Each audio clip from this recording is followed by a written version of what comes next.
আমি যে জিনিসটা বলতে চাচ্ছি, চিফ জাস্টিসের যে ক্ষমতা, এই চিফ জাস্টিসের ক্ষমতা আপনার অসীম। প্রধানমন্ত্রীর মেয়াদ যে 2 বছর আপনারা বলেন, এটা খুব জনপ্রিয় দাবি, আমারও দাবি। তা আমি দেখলাম যে কোনো একটা সময় সম্ভবত সালাউদ্দিন ভাই বা বিএনপির একজনই কোথাও বলেছেন প্রধানমন্ত্রী 2 বছর পৃথিবীর কোন দেশে আছে?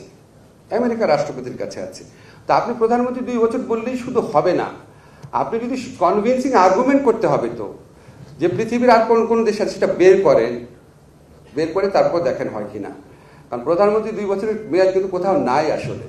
আপনি ইন্ডিয়া বলেন, ইউকে বলেন, কোথাও কিন্তু নাই।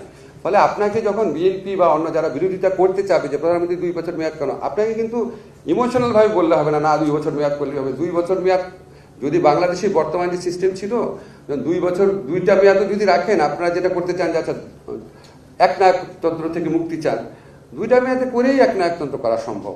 ধরেন 2 মেয়াদের জন্য সালাউদ্দিন ভাই প্রধানমন্ত্রী হলেন ধরেন, তারপরে 2 মেয়াদে হবে ওনার স্ত্রী, তারপরে 2 মেয়াদে হবে ওনার সন্তান। 2 মেয়াদ সলিউশন না, 2 মেয়াদ শুধুমাত্র 2 মেয়াদ সলিউশন না। সবচেয়ে ইম্পর্টেন্ট একটা জিনিস, প্রধানমন্ত্রী ক্ষমতাটা কমায় দেন।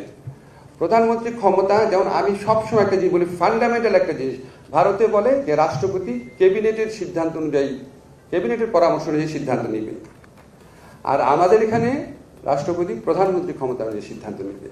ফলে এই প্রধানমন্ত্রী ক্ষমতাটাকে অ্যাড্রেস করেন। মেয়াদটাও নির্দিষ্ট করা দরকার আছে, কিন্তু কনভিন্সিং আর্গুমেন্ট এস্টাবলিশ করতে হবে। তো আমার আশঙ্কা হচ্ছে আপনি যদি এত ক্ষমতা উচ্চ কক্ষকে দিয়ে দেন, তখন উচ্চ কক্ষকে বিএনপি, এনসিপি, জামাত, অন্য যে কোনো দল, তারা এমন লোক নিয়োগ করবে যে আপনার ছায়া শুনলেই বুঝতে পারবে কি করতে হবে। এত ক্ষমতা থাকা বোধহয় সম্ভবত ঠিক না।